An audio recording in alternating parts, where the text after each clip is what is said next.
They promised me a surprise baby shower. Trust us, it'll be the shower of the year. The day came. I showed up to the venue, only to find Happy 30th, Queen Emily in gold letters. My sister on stage. My cake. My guest list. My card had 34 charges.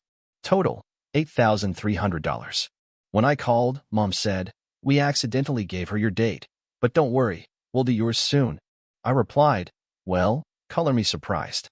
Then I froze every payment, flagged the vendors, and sent one screenshot to the group chat. "Just trust us," my sister said, grinning into the phone. "It'll be the baby shower of the year. All you have to do is show up." I didn't ask for much. I hadn't even wanted a party.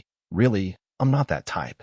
But after everything this family put me through during my pregnancy, the silence, the weird comments about my weight, the half-hearted congrats, hearing my mom actually excited about something for me felt rare. Suspicious, yes, but rare. "We'll handle everything," she insisted. "Venue, guests, food, just wear something cute." So I let myself hope. That was my mistake. The day came. I was 7 months pregnant, swollen, exhausted, but I showed up at the venue they texted me about. A rented event hall out in Marietta. My fiancé had to work, so I came alone, waddling through the parking lot in a soft pink dress that barely zipped. I was nervous, hopeful, and then I stepped inside. Gold letters hung from the back wall. Happy 30th, Queen Emily. A stage. Balloons. Champagne. And standing right at the mic, with a spotlight overhead, my sister. My name is Emily. But the Emily on stage? That was my sister, too. Emily Rose. Younger by 4 years. Taller. Louder. And apparently turning 30. She was wearing my dress. The pale blue one I wore at my engagement shoot last spring. Her hair curled the same way I wore mine at the baby announcement. And behind her, on a table decked in florals, sat a cake I hadn't seen since the Pinterest board I made 2 months ago. I froze. She saw me, paused mid-sentence, then smiled wide and said into the mic, "And look who finally made it, my big sister. Everyone, say hi to our guest of honor." Sort of. There was laughter. I turned to the crowd. Faces I hadn't seen in months. A few coworkers. My aunt's weird boyfriend. Even my old roommate from college, someone I hadn't spoken to since 2019, grinning at me like this was normal. I blinked hard. My purse buzzed. It was an alert from my bank. "Your card has been used 34 times in the last 6 hours. Total, $8,326.91. I opened the transaction list. The venue. The balloons. The cake. The photo booth. All of it on my name. On my baby's savings. I called my mom. No answer. Then a text. "We accidentally gave her your date, but don't worry, we'll do yours soon. Promise." I didn't reply right away. I walked outside, stood in the parking lot with my hands trembling, my belly heavy, my chest burning. Then I took a breath, opened the group chat, and sent one screenshot. "Card alert. Thank you for your payment to Balloons and Bliss Events." And under it, I typed, "Well, color me surprised." Then I froze every payment, flagged the vendors, and walked to my car. They said it would be the shower of the year. They didn't know they were right. It's strange how quickly your mind rewrites history when the people you love betray you publicly. I kept thinking, maybe this was an accident, a mix-up, like they said. But then I checked my calendar. They had asked me 2 months ago what weekend worked best for the baby shower. I said May 12th. That was today. They hadn't stolen some vague placeholder on a whim. They stole my date. They stole it with intent. That night, I didn't sleep. I sat on the edge of my bed, scrolling through every receipt, every charge, every vendor contact I'd flagged. Cake, for $120. Venue deposit, $2,000. Balloons and decor, $1,300. Catering? A whopping $2,800 for a sushi bar I never saw. I wasn't just tricked. I was robbed. And I had paid for my own erasure. When I called my mom again, she didn't answer. But a minute later, she finally replied in the family group chat. "Let's not make a scene over a little confusion. You know how your sister gets. She just wanted something special for her big 3-0. My sister followed up with, "It was still your money, so you were still part of it." My blood ran cold. That's when it hit me. This wasn't new. This was what they'd always done. I scrolled back through my payment history. There were charges I couldn't even remember authorizing. Last November, $500 to a party supply rental. December, $780 to velvet canvas photography. And then I remembered my sister's holiday party and her surprise engagement photo shoot, the one she never posted, because she never got engaged. And yet, she used my card. I called my fiancé. He picked up on the second ring, sleepy. What's wrong? I didn't know how to say it. I just whispered. They've been stealing from me for months. 3 days later, I got the baby shower invitation. It was a new one, sent by my aunt. Same venue, same address. June 23rd. Except this one was actually for me, allegedly. Except it was all performative. I replied with a question. Who's paying for this one? No one answered. Instead, my cousin Leah, always the neutral one, DM'd me privately. They've been saying you freaked out and canceled the shower out of jealousy, that you didn't want Emily to get attention. My heart sank. They weren't sorry. They were spinning it. I didn't reply to Leah. Instead, I pulled up my email and checked the invoices from the vendors. I'd frozen all payments, and I was waiting to see who tried to recover their money. By the next morning, Fur had emailed me, not with complaints, but with confusion. Apparently, someone claiming to be me had called and tried to unfreeze the funds. Said she had authorization. One vendor attached a voice message for security purposes. I clicked play. It was my sister, pretending to be me. Hi, this is Emily Taylor. I'm so sorry. There was a mix-up with my account. Please proceed with the payment. Thank you again for everything you did for the party. It meant the world. I stared at the waveform. My stomach turned. She hadn't even tried to mask her voice. Just relied on the same thing she always had, the assumption that I wouldn't fight back. The next blow came from my dad. He never texts me directly, not unless someone's in the hospital or he needs something. But on Friday afternoon, I got this gem. Don't punish the whole family for a mistake. Be the bigger person. We all know you don't need the money. Then a follow-up. You chose to keep that baby. So act like a mother and stop creating drama. I dropped my phone. I couldn't breathe for a second. I wanted to scream, but instead, I opened my notes app and started writing. I made a list. $8,300 in stolen funds. For vendor fraud attempts. A fake invitation. Public group chat humiliation. Emotional abuse from both parents. Financial gaslighting. You chose to keep that baby. I didn't cry. I made a folder. I labeled it, receipts. The next night, I got tagged in a Facebook post. A group photo from the birthday shower. Caption. We pulled off the surprise of the year. Happy birthday to our radiant Emily. Some people show up late, others show up bitter. I stared at the picture. There was my cake, my flowers, my guests. Even the sign-in board, the one I hand-lettered in gold script months ago, now repurposed as a memory wall for her milestones. My name had been crossed out in Sharpie. No joke. I screenshotted everything. Then I did something they didn't expect. I logged into the vendor portals, one by one, and began uploading my flagged report. Unauthorized charges. Fraudulent impersonation. Voice evidence. But that wasn't the final blow. The final blow came from my fiancé. He called her. I didn't know he would. But apparently, after seeing the Facebook post and hearing me cry in the shower, he'd had enough. He asked her, straight up, did you really use her money for your party? She said, it's not like she can't afford it. She's hormonal.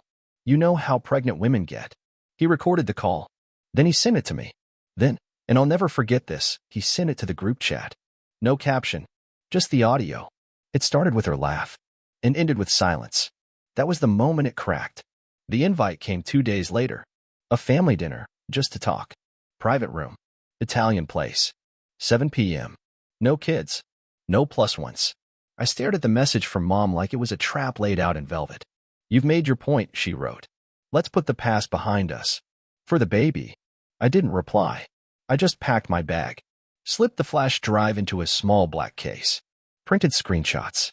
Labeled a manila folder. Family fraud. 2025. Then I sent one text, not to them. To him. My fiancé. My witness. We wouldn't be alone this time. The room was warm. A little too candlelit for a peace talk.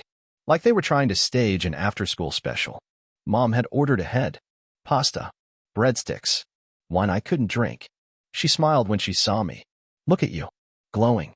I didn't smile back. Dad nodded. Said nothing. And Emily, Queen Emily, wore white. Again. A tight little smirk like this was her stage. She held a gift bag. I got you a onesie, she said. Says, world's most dramatic baby. Just a little joke. Cute, I said. I brought something too. I pulled out the folder, laid it flat in the center of the table like a weapon. Mom glanced at it. What's this? I clicked the remote. Behind me, a portable projector flickered on. I'd booked the room under a corporate alias so no one would question the tech setup. They didn't even notice the white screen on the wall until it lit up. Audio file 1. Hi, this is Emily Taylor. I'm so sorry, there was a mix-up with my account. My voice. Except not mine. My sister paled. Dad leaned forward. I spoke quietly. That's your daughter impersonating me on a vendor call. Approving charges to a card she didn't own. In most states, that's felony fraud. Turn that off, my dad said. This isn't what we came for. I clicked again. Audio file 2. She's hormonal. You know how pregnant women get. My sister, laughing, on the call with my fiancé. Then came the screenshot carousel. Facebook post. Group chat. The sharpened name on the memory wall. The receipts. $8,326.91 in charges. And a little bonus. A photo of the cake from my Pinterest board, reposted to my sister's Instagram with the caption. Real queens don't need permission. You stole my baby shower, I said. Borrowed, Emily snapped, suddenly red. And anyway, you never said you paid for everything. You just do that. It's what you're good at. Mom chimed in. Sweetheart, let's not escalate. But it was too late. From the back of the room came a voice. Didn't escalate. She documented. They turned. My fiancé stepped forward. In his hand, a printed letter. Official complaint. Filed. Dated. I reported the impersonation to the payment processor, he said, and submitted the audio to our attorney.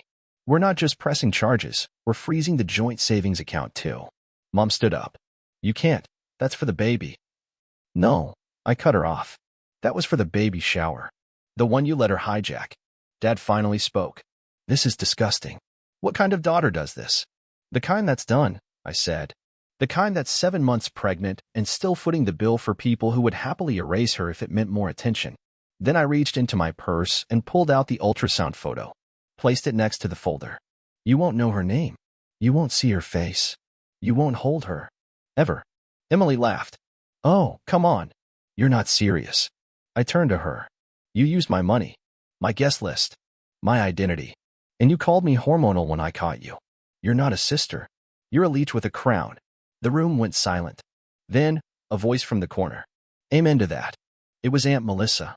I didn't even know she was there. Apparently Mom had invited her to keep things neutral. She'd sat quietly the whole time. Until now. I knew something was wrong, she said, standing. She asked me to call it her shower. Said you didn't deserve one. Said you were acting all motherly just because you got lucky one night. Mom gasped. Melissa, stop. No, she said. I'm done covering for all of you. She turned to me. You're not crazy. You're not dramatic. You're just finally done playing dead. I nodded. Once. Slowly. Then I picked up the folder, the flash drive, and the ultrasound photo. And I stood. I'll send you the invoice, I said. Not for the money. For the damage. Then I turned to Emily, took the gift bag she brought, and dumped it upside down. The onesie landed on the table, crumpled and cheap. I took out a Sharpie, scrawled across it in big black letters. No more queens. Then I dropped it in her lap and walked out. I didn't go home that night. After the dinner, after the audio, the folder, the fake onesie, I sat in my car for an hour with the engine off, doors locked, and the flash drive in my lap. It wasn't over. It was just finally beginning. They thought I would scream, cry, make a scene. They didn't understand who I became while they were laughing. First move, the bank. At 9:01 a.m., I called the fraud line and told them everything. Not as a sobbing victim, as a client pressing charges. I have unauthorized use of my card, I said calmly. I have audio, receipts, impersonation attempts, and 3 vendors who've already confirmed fraudulent contact. They froze the card permanently, filed it under internal investigation, assured me that $8,326.91 would be returned in full via chargeback. I wouldn't owe a cent. Then came the bonus. The person impersonating you, did they provide identifying information? Yes, I said. My name, my email, my pregnancy announcement date. There was silence on the line. Then, we'll be notifying authorities. Second move, the vendors. I sent a professional email to each vendor used in the fake party. Explained the situation. Attached the audio file of my sister pretending to be me. All 4 responded within 12 hours. One refunded the remaining balance voluntarily. Another sent an apology for getting involved in a personal dispute. One even offered free services if I ever wanted to throw a real shower. But the fourth vendor? They were livid. "I'm contacting my attorney," the decorator wrote. "She forged your name on our service agreement. That's identity fraud." Sister thought she was slick. She used a free online contract template, typed Emily Taylor, and slapped it on a PDF. Too bad the decorator required digital fingerprinting basic metadata. And the signature timestamp didn't match any of my devices. Third move, the family. I didn't text anyone. I didn't post. I just updated a Dropbox folder called For Those Who Asked. Inside, all 34 fraudulent transactions. Screenshots of the group chat where I was mocked. The audio recordings. The photos of my crossed-out name. The vendor replies. A letter from the bank confirming the chargebacks. I sent the link privately to 5 people. Aunt Melissa, my godmother in Ohio, 2 cousins who had daughters, and my grandfather, the only person in the family who ever asked how I was without needing money. It spread within hours. I started getting DMs from second cousins I hadn't seen since I was 12. I didn't know it was that bad. "Your sister told us you canceled your own shower. She said you were jealous of her attention." I said nothing. Silence became my revenge. On the 4th day, Emily's Instagram went dark. Gone were the gold balloons. Gone were the party pics. Gone was the Queen Emily branding she had tried to monetize into a lifestyle blog. I didn't even know she was planning to launch something called 30 and Thriving. Not until her ex-boyfriend, the one she tried to soft launch during my fake shower, DM'd me. "Hey, so I saw the folder. She told me you approved the party, that it was a gift." I sent back one word. "Enjoy the screenshots." 5 minutes later, he blocked her and reposted my audio with the caption. Turns out the only queen here was fraudulently crowned. Then it got better. My father's credit card was declined at Lowe's. He called me from a new number and left a voicemail. "I don't know what you think you're doing, but you've poisoned this family, and you'll regret it." Then he added, "We were going to reimburse you." I played it 3 times. Then I forwarded it to the fraud department investigating my case. By the end of the week, the final blow landed. Emily received a certified letter from the event planner threatening civil litigation for impersonation, contract violation, and reputational damages. I didn't even know they could do that. Turns out, they can. And they did. Her response? A long Instagram story rant on a backup account. Some people can't handle shared attention. Pregnancy isn't a personality trait. I screenshotted it, added it to the folder, sent it directly to our hometown mom group. Within 24 hours, she was removed from every local group chat, every community page, even a prenatal yoga collective she hadn't joined yet. They wanted nothing to do with her. Then came the text I was waiting for. From Mom. "I'm not choosing sides, but this is getting out of hand. Can we talk, just you and me? No apology, no ownership, just that fake neutrality she wears like perfume, thick, cheap, and meant to cover rot." I replied, "There are no sides when you were never on mine." Blocked. The money was returned by Friday. $8,326.91. Every cent, plus an additional $75 credit from the bank for inconvenience.